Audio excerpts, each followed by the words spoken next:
अस्सलाम वालेकुम, welcome back to HP guideline. उम्मीद करते हैं आप सब खैरियत से होंगे और पिछले लेक्चर जो बेटा आपने अच्छे तरीके से सुने होंगे। अगर उनमें आपको कोई भी प्रॉब्लम आ रही है तो काइंडली उसको कमेंट्स में लाजमी डिस्कस करें।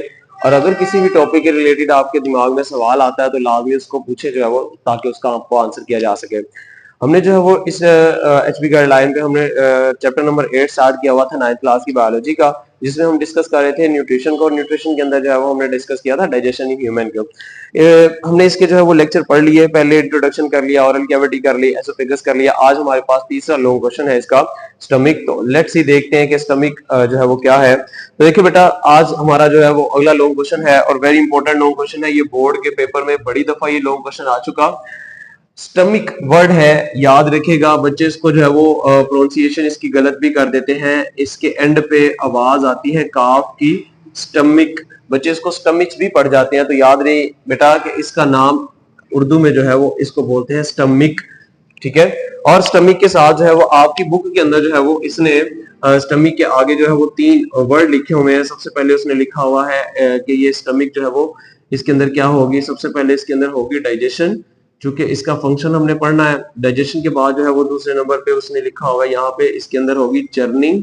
ठीक है, चर्निंग का अमल क्या होता है इसको भी हम यहाँ पे डिस्कस करेंगे। और तीसरे नंबर पे जो है वो हमारे पास यहाँ पे उसने लिखा हुआ है मेल्टिंग, के पिघला जाएगा, खुराक को पिघलाया जाएगा यहाँ पे। तो ये 3 जो है इसके अंदर इसने वर्ड लिखे हुए हैं। स्टमक के आगे डाइजेशन होनी है, चर्निंग होनी है और मेल्टिंग होनी है। ठीक है। तो देखिए बेटा, हम इस लेक्चर को, आज के लेक्चर को स्टार्ट करते हैं। और लेक्चर को स्टार्ट करने से पहले हम यहाँ पे देख लें कि हम जो है वो स्टमक के मुतालिक क्या क्या पढ़ेंगे। तो स्टमक के मुतालिक सबसे पहले बेटा हम यहाँ पे इसकी डिस्कस करेंगे डेफिनेशन को, कि स्टमक होता क्या है, इसको सबसे पहले यहाँ पे डिफाइन करेंगे।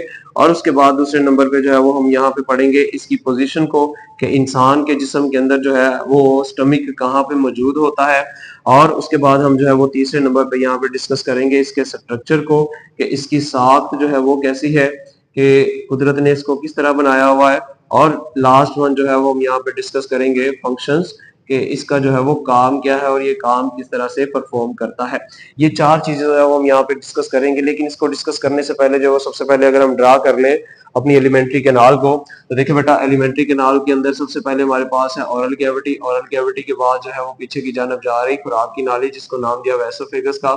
और एसोफेगस के बाद जो है वो हमारा है स्टमक, मैदा। और स्टमक के बाद जो है वो यहाँ पे आ जाती है स्मॉल इंटेस्टाइन। और स्मॉल इंटेस्टाइन के बाद जो है वो हमारे पास यहाँ से स्टार्ट होगी स्मॉल इंटेस्टाइन के बाद अगली नाली, दैट इज लार्ज इंटेस्टाइन।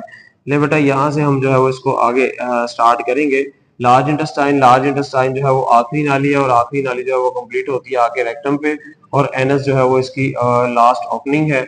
यहाँ तक जो है वो ये तमाम की तमाम हमारे पास है एलिमेंट्री कैनाल, या फिर इसको डाइजेस्टिव सिस्टम आप नाम दे सकते हैं। तो ये देखिए, हमने पहला लॉन्ग क्वेश्चन इसमें कवर किया। पहला लॉन्ग क्वेश्चन हमने पढ़ा था इसके मुतालिक, दैट इज ओरल कैविटी, जो कि हमारे पास ओरल कैविटी कहलाता है। दूसरा लॉन्ग क्वेश्चन हमने यहाँ पे कल जो लास्ट लेक्चर में वाइंड अप किया, वो है हमारा दूसरा लॉन्ग क्वेश्चन है एसोफेगस का, जिसमें हमने देखा कि खुराक किस तरह से जो है वो ट्रांसपोर्ट की जाती है हमारे लास्ट पार्ट, तीसरे पार्ट स्टमक में। आज जो है वो हमारे पास इसके अंदर तीसरा जो लॉन्ग क्वेश्चन है वो है बेटा हमारे पास स्टमक मैदा। तो इसको आज हम जो है वो डिस्कस करेंगे। तो इसको डिस्कस करने से पहले जो है वो, अगर हमारा हमने इसको डिटेल में पढ़ना है, तो फिर हम जो है वो इस डाइजेस्टिव सिस्टम से जस्ट इस स्टमक को ही जो है वो बाहर अलग कर लेते हैं, ताकि जो है वो हम इसकी आसानी से जो है वो डायग्राम ड्रा कर सके। तो देखिए, यहाँ पे इसकी डायग्राम ड्रा करने से पहले जो है वो सबसे पहले अगर हम इसकी डेफिनेशन की बात करें कि डेफिनेशन क्या है, व्हाट इज स्टमक या डिफाइन स्टमक। तो देखिए बेटा, स्टमक किसको कहते हैं? Stomach it is the dilated part. वो कहता है कि ये हमारे एलिमेंट्री कैनाल का डायलेटेड पार्ट है। डायलेटेड पार्ट का मतलब है बेटा, ये हमारे एलिमेंट्री कैनाल में सबसे खुला और ज्यादा चौड़ाई वाला हिस्सा है, खुला हिस्सा है और डायलेटेड पार्ट है। और it is J shape. Alimentary canal का ये वो हिस्सा है जो कि ज्यादा खुला हुआ है, डायलेटेड पार्ट है एलिमेंट्री कैनाल का। और उसके बाद इसकी अगर हम शेप की बात करें कि अल्फाबेटिकली जो है वो ये किस शेप से मिलता है, तो अल्फाबेटिकली जो है वो हमारे पास ये जे शेप बनाता है अल्फाबेट के लिहाज से। तो ये आपके पास एमसीक्यूज भी है कि हमारे पास जो एलिमेंट्री कैनाल में हमारे पास जो है स्टमक, उसकी शेप क्या है? तो उसकी शेप बेटा है हमारे पास जे शेप है। ये हमारे पास एमसीक्यूज भी है। यहाँ तक हमने इसकी की डेफिनेशन कि इसकी शेप जो है वो जे शेप की होती है। यहाँ तक it is the dilated part of the alimentary canal. और उसके बाद इट इज जे शेप। यहाँ तक इसकी डेफिनेशन की। अब हम बात करेंगे इसकी पोजीशन की कि इंसान के जिस्म के अंदर जो है वो ये स्टमक मौजूद कहाँ पे होता है। तो देखिए पहला लेक्चर जब मैंने आपको बताया था तो पहले लेक्चर के अंदर बेटा हमने स्टार्ट किया हुआ था इंसान के स्ट्रक्चर को हमने मुकम्मल डिटेल में पढ़ा। मुकम्मल डिटेल में पढ़ने में हमने वहां पे मैंने आपको बताया था कि इसके अंदर जो है वो इंसान के धड़ वाले हिस्से में, थोरैक्स वाले हिस्से में जो है वो दो तरह की कैविटीज होती हैं। दो तरह की कैविटीज होने में एक हमारे पास है चेस्ट कैविटी और एक दूसरी है हमारे पास एब्डोमिनल कैविटी। अब यहाँ पे देखें कि हमारे पास जो यहाँ से खुराक की नाली आ रही है नीचे की तरफ, और ये जब नीचे की तरफ आएगी तो जब ये डायाफ्राम से यूं गुजरे तो डायाफ्राम से गुजर के बिल्कुल इस पोजीशन पे जो है वो यहाँ पे स्टमक है। अब अगर हम इसकी पोजीशन को एक्सप्लेन करना चाहें तो वो कहता है जस्ट बीनीथ डायाफ्राम, डायाफ्राम के बिल्कुल नीचे। डायाफ्राम ये है हमारा, डायाफ्राम जो है वो हेल्प करता है हमारे रेस्पिरेशन में। जस्ट बीनीथ डायाफ्राम और पेट के लेफ्ट साइड पे, याद रखिएगा डायाफ्राम के बिल्कुल नीचे, जस्ट बीनीथ डायाफ्राम पेट के लेफ्ट साइड पे।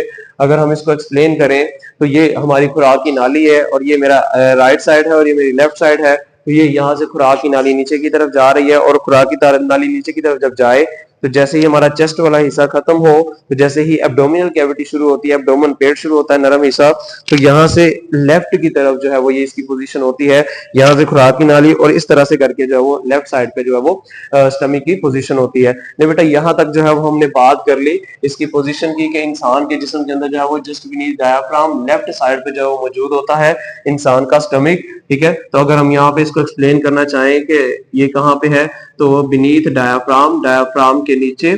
ठीक है, डायाफ्राम के बीनीथ डायाफ्राम, डायाफ्राम के नीचे ये मौजूद होता है इंसान का स्टमक। और उसके बाद ये आपके पास दूसरी साइड ये है कि ये राइट साइड पे है या लेफ्ट साइड पे, तो ये आपके पास एमसीक्यूज भी आ सकता है कि ये हमारे पेट में लेफ्ट साइड पे मौजूद होता है। यहाँ तक हमने दो बातें क्लियर कर ली। एक सबसे पहले हमने डेफिनेशन पढ़ ली, अब इसकी पोजीशन की बात कर ली। अब बेटा हम इसकी तीसरे हिस्से की बात करेंगे, that is the structure of the stomach, जो कि मैदे का स्ट्रक्चर है। तो इसका स्ट्रक्चर बनाने के लिए देखिए यहाँ पे अगर हम ड्रा करें इसके स्ट्रक्चर को तो यहाँ से हमारे ऊपर की तरफ से खुराक की नाली आ रही है, खुराक की नाली इस तरह से आए और आके जो है वो इस तरह से बेंड हो जाए यहाँ पे, और ये हमारे पास जो है वो बेटा यहाँ पे जो है वो मुकम्मल स्ट्रक्चर बन जाएगा हमारे पास ह्यूमन स्टमक का। ये आपके पास इस तरह से जे शेप स्ट्रक्चर जो है वो ये स्टमक कहलाता है। अगर सबसे पहले इसके स्ट्रक्चर की बात करना शुरू करें तो ये नाली जो कि इसको ऊपर की तरफ से लेके आ रही है खुराक को, दिस इज कॉल्ड एसोफेगस, ये आपके पास एसोफेगस कहलाती है। ठीक है, ये हमारे पास एसोफेगस कहलाएगी नाली। और उसके बाद दरमियान में जो ये हमारे हमने इसको अलग किया, इट इज कॉल्ड स्टमक, ये आपके पास कहलाता है स्टमक। ये आपके पास बेटा कहलाएगा स्टमक, मैदा। ठीक है, और मैदा, ठीक है, इसको आप उर्दू में भी लिख सकते हैं और इंग्लिश में भी जो है वो आपके पास ये इस तरह से स्टमक होगा। ठीक है, ये स्टमक मैदा। मैदे के बाद जो है वो अगली नाली जो है वो यहाँ पे हमारे पास आएगी, it is called small intestine. वैसे तो मैदे के बाद जो है वो एक नाली आती है जिसको हम नाम देते हैं स्मॉल इंटेस्टाइन का, लेकिन आपकी बुक के अंदर उसने यहाँ पे जो है वो वर्ड यूज किया हुआ है, it is the also called duodenum. ठीक है, ये ड्यूडेनम क्या चीज है, इसको इंशाल्लाह जो है वो कल वाले लेक्चर में हम नेक्स्ट जब हम स्मॉल इंटेस्टाइन पढ़ेंगे तो उसके अंदर हम जो है इस ड्यूडेनम को डिस्कस करेंगे, ये ड्यूडेनम क्या चीज होती है। ठीक है, ये देखें यहाँ तक जो है वो हमारे पास ये मैदे का स्ट्रक्चर आ गया। अगर हम इस मैदे को देखें, मैं अगर इस मैदे को जो है वो दो हिस्सों में डिवाइड कर देता हूँ, दो पोर्शंस में डिवाइड कर देता हूँ, तो एक पोर्शन जो है वो हमारे पास ये बनेगा। ठीक है, जो ऊपर वाला, और एक पोर्शन जो है वो आपके पास बेटा आ जाएगा ये नीचे वाला पोर्शन। ठीक है, तो इन पोर्शंस की बिना पर जो है वो इस मैदे को जो है वो नाम दिए जाते हैं। चूंकि ऊपर वाला पोर्शन जो है ये दिल की तरफ है, तो अगर हम बात करें यहाँ पे तो ये हमारा पोर्शन जो है वो दिल की तरफ है, तो दिल की तरफ होने की वजह से यहाँ पे ऊपर हमारा जो है वो हार्ट है, ह्यूमन हार्ट है। तो जब ह्यूमन हार्ट यहाँ पे मौजूद है तो चूंकि ये वाला पोर्शन हमारा दिल की तरफ है, इस वजह से इस पोर्शन को वो नाम देता है, it is called cardiac portion.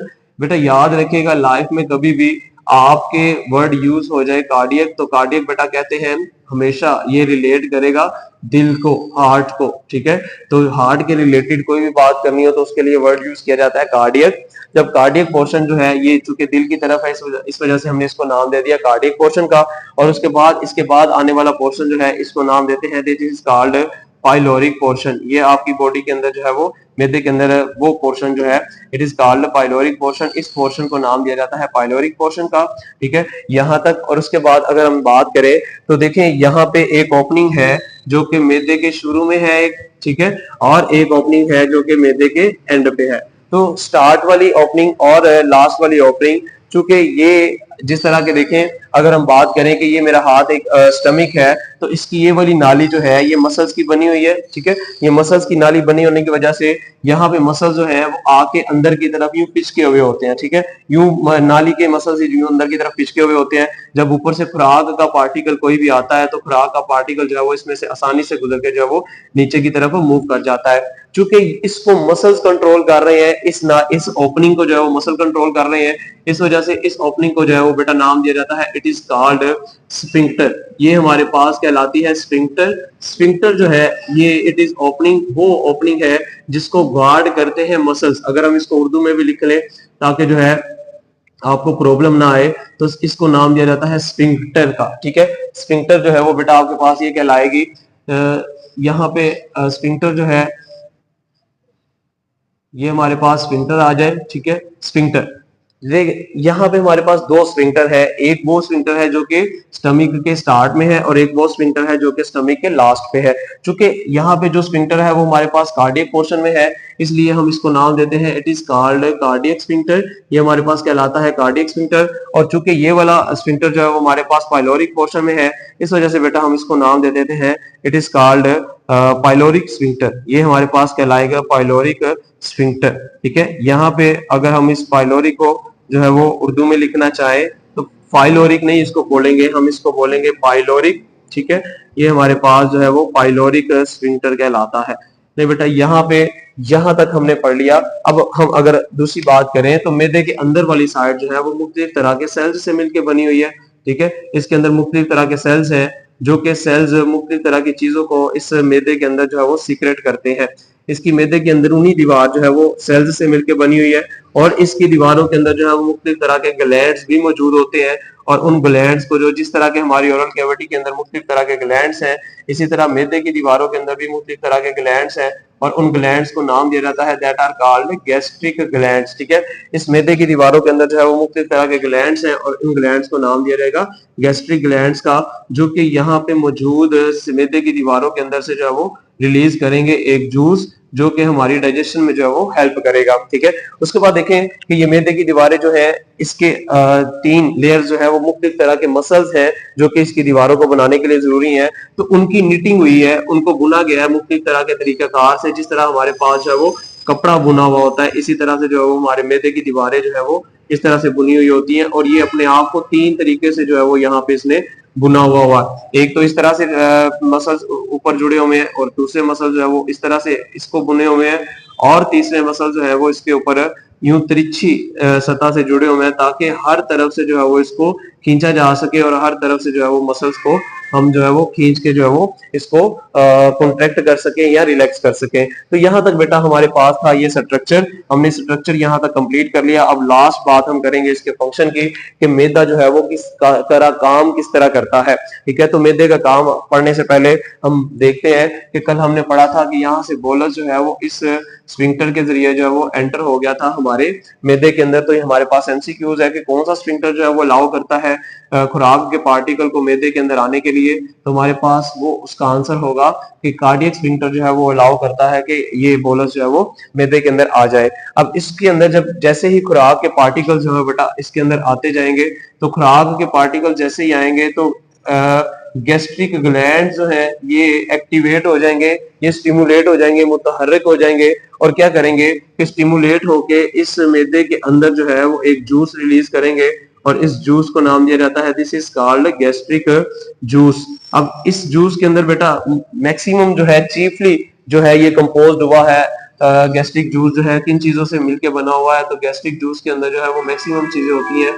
यहाँ पे ध्यान से सुनिएगा इस बात को कि यहाँ पे जो है वो हमारे पास गैस्ट्रिक जूस के अंदर मैक्सिमम जो चीजें होंगी वो यहाँ पे होगा बेटा, एक इसके अंदर होगा HCl हाइड्रोक्लोरिक एसिड होगा और इसके बाद दूसरे नंबर पे जो है वो म्यूकस होगा इसके अंदर चिपचिपा मादा और उसके बाद तीसरे नंबर पे इसके अंदर एक इनएक्टिव एंजाइम आएगा जिसको नाम दिया हुआ है पेप्सिनोजिन का। तो ये 3 चीजें जो है वो मौजूद होंगी हमारे इस गैस्ट्रिक जूस के अंदर, और मुख्तलिफ तरह के सेल जो है इस मुख्तलिफ तरह के सेल जो है वो इस HCl को, और उसके बाद जो है HCl के बाद इस म्यूकस को, और उसके बाद इन एक्टिव एंजाइम पेप्सिनोजिन को जो है वो इसके अंदर एंटर कर देंगे। अब पेप्सिनोजिन, याद रहे बेटा कि पेप्सिनोजिन जो है ये ऐसी फॉर्म है एंजाइम की जो कि हमारे पास इनएक्टिव है। इनएक्टिव है तो इसका मतलब है कि ये तो काम ही नहीं करेगा हमारे मैदे के अंदर।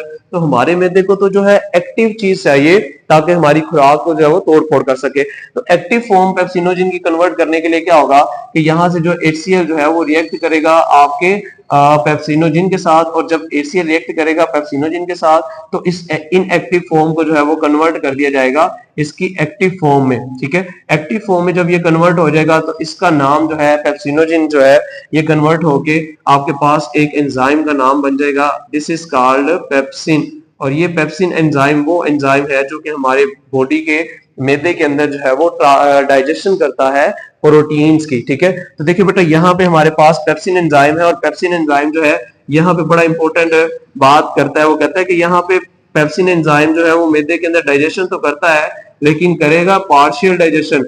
याद रहे कि यहाँ पे कंप्लीट डाइजेशन जो है वो मैदे के अंदर भी नहीं हो रही, पेप्सिन जो है वो पार्शियल डाइजेशन कर रहा है, और पार्शियल डाइजेशन कर रहा है हमारे पास किसकी, प्रोटीन्स की। तो बेटा देखिए यहाँ पे मैंने आपको पहले भी बताया कि यहाँ पे पार्शियल डाइजेशन हो रही है प्रोटीन्स की। इससे पहले जो है जब हमारा सलाइवरी अमाइलेज आया था हमारी खुराक के अंदर, तो सलाइवरी अमाइलेज ने भी पार्शियल डाइजेशन स्टार्ट की थी स्टार्च की। तो अभी तक 2 पार्शियल डाइजेशन हो रही है, एक स्टार्च की पार्शियल डाइजेशन कर रहा है सलाइवरी अमाइलेज, और दूसरा जो है यहाँ पे हमारे पास पेप्सिन जो है वो पार्शियल डाइजेशन कर रहा है प्रोटीन्स की मैदे के अंदर। अब जब तमाम की तमाम चीजें जो है वो खुराक की साथ मिलना शुरू हो जाएंगी तो क्या करेगा कि HCl का काम बेटा ये भी है कि HCl जो है वो यहाँ पे हमारे पास कोई भी अगर जरासीम माइक्रो ऑर्गेनिजम्स हैं वो इसके अंदर खुराक के अंदर आ गए हैं तो उनको भी जो है वो डिके करना है, उनको उनको भी खत्म करना है, उनको भी मारना है, उनको भी किल करना है। तो एक पेप्सिन का काम ये हो गया कि पेप्सिन ने जो है वो प्रोटीन की पार्शियल डाइजेशन करनी है, और HCl का काम हो गया कि इसने जो है पहले तो बात है पेप्सिनोजिन को इसने एक्टिव करना है, और दूसरी बात ये है कि इसने HCl जो है इसको माइक्रो ऑर्गेनिज्म जो है इसको भी डिके करना है, इसको भी मारना है। अब एक बात बची है म्यूकस की, म्यूकस को हम बाद में डिस्कस करेंगे। अभी हम बात करेंगे ये कि जैसे ही खुराक के अंदर तमाम की तमाम चीजें आ जाएं और ये तमाम की तमाम चीजें जो है जब खुराक के ऊपर एक्ट करना शुरू करेंगी तो इसी के ड्यूरिंग क्या होगा कि हमारे जो मसल्स हैं, जो कि पूरी की पूरी दीवारें जो है मैदे की, जो मुख्तलिफ तरह के मसल्स हैं वो अपने आप को कॉन्ट्रैक्ट करेंगे। मैंने आपको पहले बताया कि ये कपड़े की तरह बुना हुआ है, अगर एक कपड़े के अंदर से हम एक धागे को खींचे तो एक कपड़ा इकट्ठा हो जाता है। ठीक है, सेम उसी तरह से क्या होगा कि जब ये धागे जो है ये मसल जो है जब ये कॉन्ट्रैक्ट करेंगे तो मैदा सिकुड़ जाएगा, और जब ये रिलैक्स करेंगे तो मैदा फैल जाएगा। कॉन्ट्रैक्ट करेगा मैदा, रिलैक्स करेगा, कॉन्ट्रैक्ट करेगा, रिलैक्स करेगा, और जब मैदा कॉन्ट्रैक्ट करेगा और रिलैक्स करेगा तो जितनी भी अंदर कंटेंट है, जितनी भी अंदर चीजें हैं वो एक दूसरे के अंदर मुकम्मल तौर पर मिक्स हो जाएंगी। तो वो अमल जिसके जरिए जो है वो मैदे की दीवारें तमाम की तमाम खुराक को जो है वो आपस में मिला दें, this process it is called churning. इस अमल को जो है वो नाम दिया जाता है बेटा चर्निंग का। चर्निंग की डेफिनेशन जो है वो बड़ी इंपॉर्टेंट डेफिनेशन है कि चर्निंग क्या होता है। तो हमने यहाँ पे इसकी डेफिनेशन की कि जब मैदे की दीवारें सिकुड़ती हैं और फैलती हैं और जितना भी अंदर मटेरियल है उसको तमाम के तमाम को मिक्स कर देती हैं तो मैदे की दीवारों का सिकुड़ना और फैलना इट इज कॉल्ड चर्निंग। तो देखिए यहाँ पे पहले फिर हमने जो उसने स्टमक के साथ लिखा हुआ है डाइजेशन, डाइजेशन हमने पढ़ी यहाँ पे कि पार्शियल डाइजेशन हो रही है प्रोटीन्स की। उसके बाद अब हमने डिस्कस कर लिया चर्निंग को कि जब मैदे की दीवारें जो है वो सिकुड़ती हैं और फैलती हैं तो अमल कहलाता है चर्निंग। अब लास्ट बात रह गई है यहाँ पे मेल्टिंग की। वो कहता है कि जब मैदे की दीवारें सिकुड़ रही हैं और फैल रही हैं तो इसके नतीजे में मैदा जो है वो हीट प्रोड्यूस करता है। ठीक है, तो जब हीट प्रोड्यूस होता है तो जितना भी कंटेंट है लिपिड्स का, जितनी भी चिकनाइयां हैं आपके अंदर मैदे के अंदर, खुराक के अंदर जितनी भी चिकनाइयां वो भी सारी पिघल जाती हैं और तमाम का तमाम मटेरियल जो है वो एक मिक्सचर की तरह बन जाता है। तमाम की जिस तरह एक ब्लेंडर के अंदर जो है वो डिफरेंट फ्रूट्स और बर्फ वगैरह और चीनी वगैरह ऐड करके उसको ब्लेंड कर देते हैं। तो जब ये तमाम की तमाम चीजें जो है वो ब्लेंड हो जाएंगी, ब्लेंड होने के बाद हमारे पास जो है वो खुराक जो है वो एक सूप की तरह रह जाएगी। एक सूप, एक शोरबे की तरह जो है वो खुराक हमारे पास बन जाए। तो जब खुराक जो है वो हमारे पास शोरबे की तरह बन जाए तो उस खुराक को नाम दिया जाता है, दिस इज कॉल्ड काइम। ये काइम की डेफिनेशन जो है वो बेटा बड़ी इंपॉर्टेंट है कि काइम क्या कहलाता है, डिफाइन काइम करे तो यहाँ पे हमारे पास इसकी डेफिनेशन है कि जब आपके पास जो है वो खुराक मैदा तमाम की तमाम खुराक को पीस दे और पीस के एक शोरबे एक सूप लाइक स्ट्रक्चर बना दे, तो वो सूप लाइक स्ट्रक्चर जो है वो आपके पास कहलाता है कायम। अब कायम जब बन जाएगा तो तकरीबन जो है खुराक ने मैदे के अंदर रहना है, तकरीबन लगभग जो है वो कोई 4 घंटे के अंदर खुराक ने मैदे के अंदर रहना है। उसके बाद इसको कायम बना के आहिस्ता आहिस्ता जो है वो पाइलोरिक स्फिंक्टर ओपन होगा और थोड़ा थोड़ा करके जो है वो खुराक को स्मॉल इंटेस्टाइन के पहले हिस्से जिसको नाम दिया जाता है ड्यूडेनम, उसके अंदर ऐड करता जाएगा। अब जब खुराक जो है वो मैदे से निकलेगी और ड्यूडेनम के अंदर ऐड होगी, तो ड्यूडेनम स्मॉल इंटेस्टाइन का हिस्सा है। ड्यूडेनम के आने के बाद खुराक जो है वो इसके अंदर क्या होगा, इंशाल्लाह इसको जो है वो हम नेक्स्ट लेक्चर में डिस्कस करेंगे। अभी यहाँ तक बेटा हमने इसको कंप्लीट कर लिया, डेफिनेशन को, पोजीशन को, स्ट्रक्चर को, फंक्शंस को। अब यहाँ पे हमारे पास बड़ा इंपॉर्टेंट एक कॉन्सेप्ट शॉर्ट क्वेश्चन का कवर होता है। वो कहता है कि मैक्सिमम हमने ये देखा कि हमारे पास जो पेप्सिन एंजाइम है वो प्रोटीन्स को डाइजेस्ट कर देता है। प्रोटीन मतलब जितना भी गोश्त खाया, अंडे खाए हैं, उनको जो है वो मुकम्मल तौर पर तोड़ फोड़ देता है और उनको जो है वो सूप लाइक मिक्सचर बना देता है। लेकिन अगर ये हमारे पास जो है वो प्रोटीन्स को इतना तोड़ देता है, तो मैदे की दीवारें जो है ये भी तो गोश्त की बनी हुई है, ये भी तो प्रोटीन की बनी हुई है, तो ये इनकी दीवारों को जो है वो क्यों नहीं तोड़ता? तो इसका आंसर बड़ा आसान है। क्या होता है कि मैंने आपको बताया था कि हम म्यूकस को जो है वो बाद में डिस्कस करेंगे। म्यूकस जो है ये क्या होता है कि ये एक लेयर बना देता है, कहाँ पे, मैदे के अंदर वाली साइड पे। क्या होता है कि मैदे के अंदर वाली साइड पे जो है वो ये म्यूकस जो है वो एक लेयर बना देता है। अब ये जब लेयर बना देता है तो तमाम की तमाम लेयर जो है म्यूकस की बन जाए और म्यूकस के अंदर जो है वो रिलीज किया जाता है HCl को और पेप्सिन को। जब म्यूकस के अंदर रिलीज किया जाता है तो म्यूकस क्या करता है कि जब HCl और पेप्सिनोजिन मिलते हैं और पेप्सिन बनता है, तो पेप्सिन जब जाके दीवारों के पास पहुंचता है तो यहाँ पे म्यूकस जो है इसको न्यूट्रलाइज कर देता है, इसकी एसिडिक इफेक्ट को खत्म कर देता है। और जब इसका एसिडिक इफेक्ट खत्म हो जाता है तो दीवारों तक पहुंचना पेप्सिनोजिन के लिए मुश्किल हो जाता है, जिसकी वजह से जो है वो हमारी अंदर की दीवारें जो है वो मैदे की दीवारें जो है वो डाइजेस्ट नहीं होती, वो डाइजेशन से बची रहती हैं। ले बेटा आज का हमारा यहाँ तक लॉन्ग क्वेश्चन कंप्लीट हुआ। अगर इसमें कोई भी प्रॉब्लम हो और अगर आपको कोई समझ नहीं आई तो काइंडली उसको कमेंट में लाजमी डिस्कस करिएगा। और अगर अभी तक आपने चैनल को सब्सक्राइब नहीं किया, चैनल को सब्सक्राइब कर दें और बेल आइकन को प्रेस कर दें ताकि आने वाली नोटिफिकेशंस, आने वाले लेक्चर्स है वो आप तक टाइमली पहुंचते जाएं। उम्मीद करते हैं कि आपको अच्छे तरीके से समझ आई होगी। अपना ख्याल रखिएगा। अभी के लिए अल्लाह हाफिज।